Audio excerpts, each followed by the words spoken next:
देखो भाई साहब आगे उनसे क्या कहते हैं। एक जमाना था कि लोग 8वां दर्जा पास करके नायब तहसीलदार हो जाते थे। मैं कितने ही मिडिलशियों को जानता हूँ जो आज अव्वल दर्जे के डिप्टी मजिस्ट्रेट या सुपरिंटेंडेंट हैं। कितने ही 8वीं जमात वाले हमारे लीडर और समाचार पत्रों के संपादक हैं। बड़े बड़े विद्वान उनकी मातहती के काम करते हैं और तुम उसी 8वें दर्जे में आकर बाजारी लौंडों के साथ कनकौवे के लिए दौड़ रहे हो। कहते हैं कि तुम्हें पता नहीं है कि 8 स्टैंडर्ड का क्या इम्पोर्टेंस है। बोलते हैं कि 8 स्टैंडर्ड पढ़े हुए कितने लोग नायब तहसीलदार बन गए, कितने मिडिलशी बन गए, कितने अव्वल दर्जे के डेप्यूटी मिनिस्ट्रेट सुपरिंटेंडेंट बन गए और कितने समाचार पत्रों के एडिटर बन गए और बड़े बड़े विद्वान उनके नीचे काम करते हैं। बोलते हैं कि तुम उसी 8 स्टैंडर्ड में हो और तुम 8 स्टैंडर्ड में आकर इन बाजारी लौंडों के साथ पतंग उड़ा रहे हो, पतंग लूट रहे हो। मुझे तुम्हारी इस कम अकली पर दुख होता है। तुम जहीन हो, इसमें शक नहीं, लेकिन वह जेहन किस काम का जो हमारे आत्मगौरव की हत्या कर दे। बोलता है कि तुम अच्छे हो, जहीन मतलब स्मार्ट हो, लेकिन उस स्मार्टनेस का क्या फायदा जो अपने सेल्फ रिस्पेक्ट को खत्म कर दे। तुम अपने दिल में मुझ समझते होंगे मैं भाई साहब से महज 1 दर्जा नीचे हूँ और अब उन्हें मुझको कुछ कहने का हक नहीं है, लेकिन यह तुम्हारी गलती है। मैं तुमसे 5 साल बड़ा हूँ और चाहे आज तुम मेरी ही जमात में आ जाओ और परीक्षकों का यही हाल है।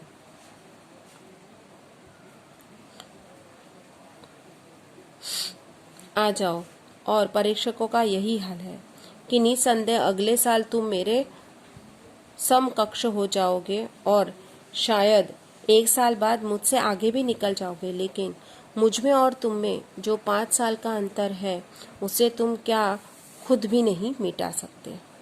अब कहता है कि तुम्हें लगता होगा कि तुम अभी मुझसे 1 स्टैंडर्ड ही पीछे हो और मैं तुमसे 1 स्टैंडर्ड का ही फर्क है, इसलिए अब मैं तुम्हें डांटने बोलता है कि ये तुम्हारी गलत फहमी है।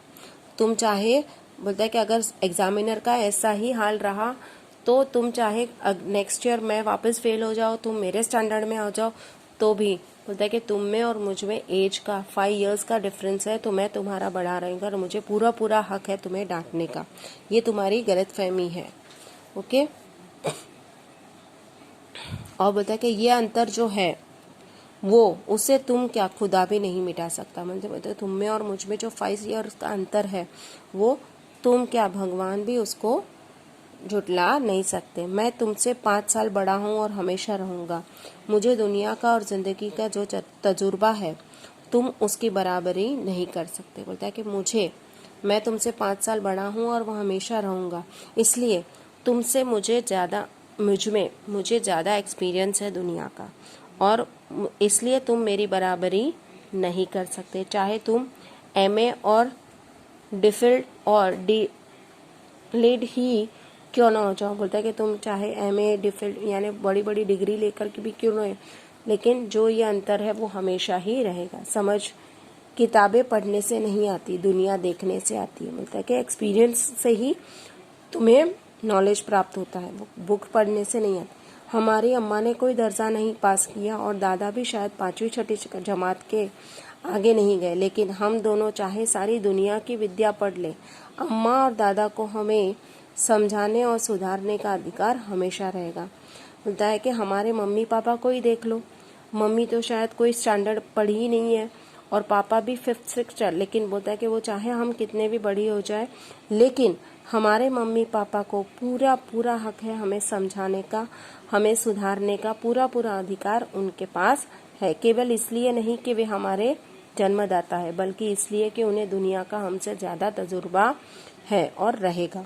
सिर्फ इसलिए नहीं कि वो हमारे पेरेंट्स है इसलिए वो हमें नहीं, इसलिए कि उन्हें हमसे ज्यादा एक्सपीरियंस है इस दुनिया का और वो अपने एक्सपीरियंस से ही हमें समझ।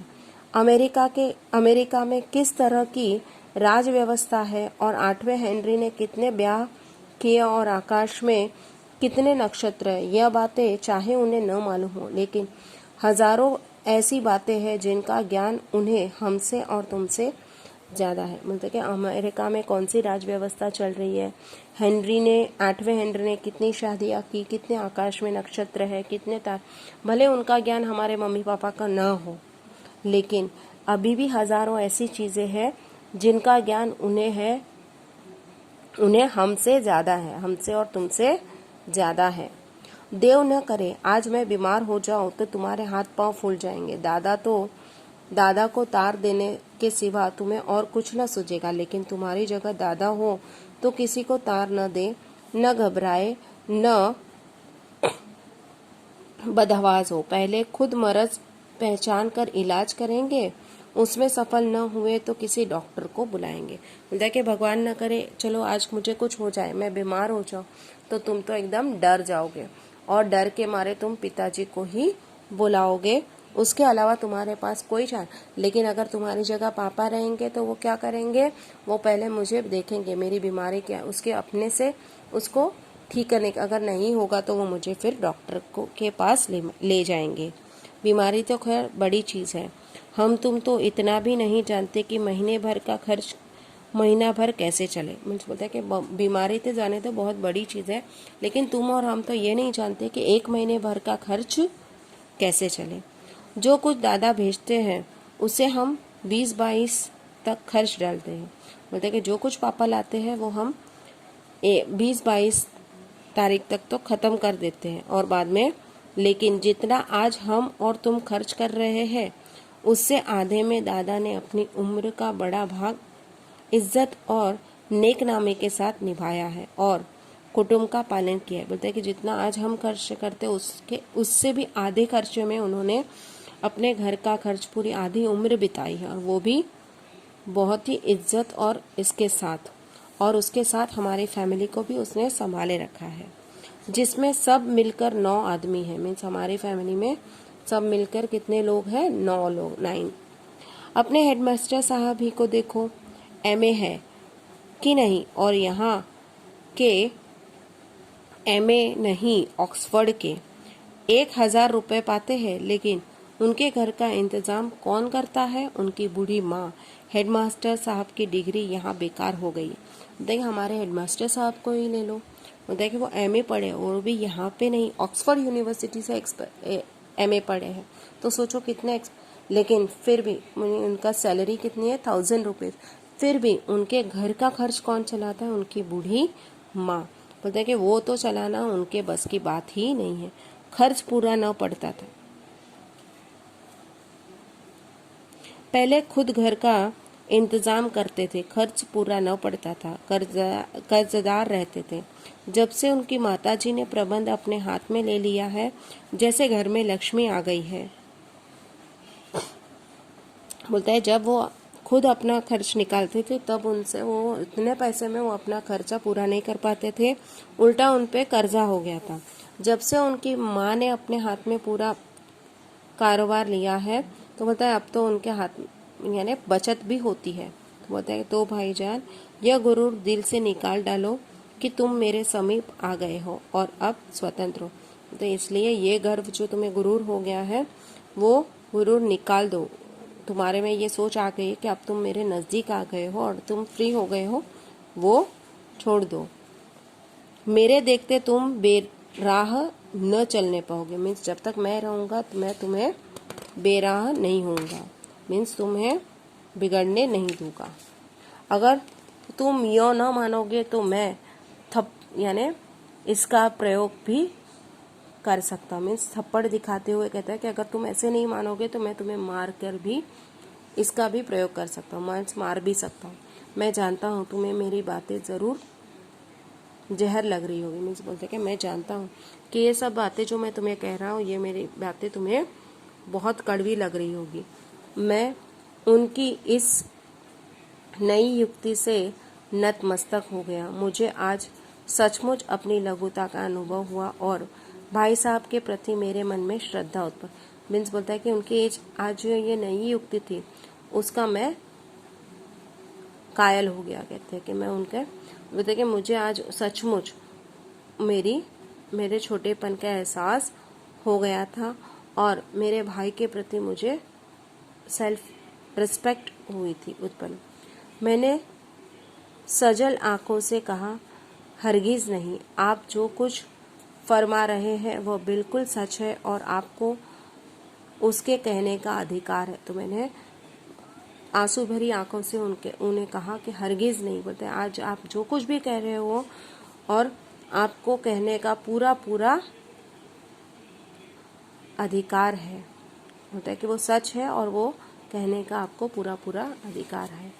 भाई साहब ने मुझे गले से लगा लिया और बोले, मैं कनकौवे उड़ाने को मना नहीं करता, मेरा भी जी ललचाता है, लेकिन करूँ क्या, खुद बेराह चलूँ तो तुम्हारी रक्षा कैसे करूँ। बोलता है कि भाई साहब ने ये कहते ही भाई साहब ने मुझे गले से लगा दिया और कहा कि मुझे भी बहुत शौक है पतंग उड़ाने का, मेरा दिल भी ललचाता है, लेकिन करूँ क्या, मेरी मजबूरी है। अगर मैं ही ऐसे बेराह चलूँगा तो मैं तुम्हें कैसे कंट्रोल, अगर मैं ही गलत रास्ते पे चलूँगा तो मैं तुम्हें कंट्रोल नहीं कर पाऊँगा, तुम्हारी रक्षा नहीं करूँगा। यह कर्तव्य भी तो मेरे सिर पर है, ये रिस्पॉन्सिबिलिटी भी तो मेरे सिर पर है तुम्हें संभालने की। संयोग से उसी वक्त एक कटा हुआ कनकौवा हमारे ऊपर से गुजरा। मीन्स उसी टाइम पे एक कटी हुई पतंग हमारे ऊपर से, कनकौवा मतलब पतंग, उसकी डोर लटक रही थी। लड़कों का एक गोल पीछे पीछे दौड़ा चला जा रहा था। भाई साहब लंबे है ही, उछलकर उसकी डोर पकड़ ली। मीन्स उसकी डोर, और भाई साहब की हाइट तो अच्छी थी तो उन्होंने लपक कर उसको पकड़ लिया और बेतहाशा हॉस्टल की तरफ दौड़े और एकदम फ्री होकर वो पतंग लेकर वो हॉस्टल की तरफ, मैं पीछे पीछे उनके पीछे पीछे दौड़ रहा था। That's all.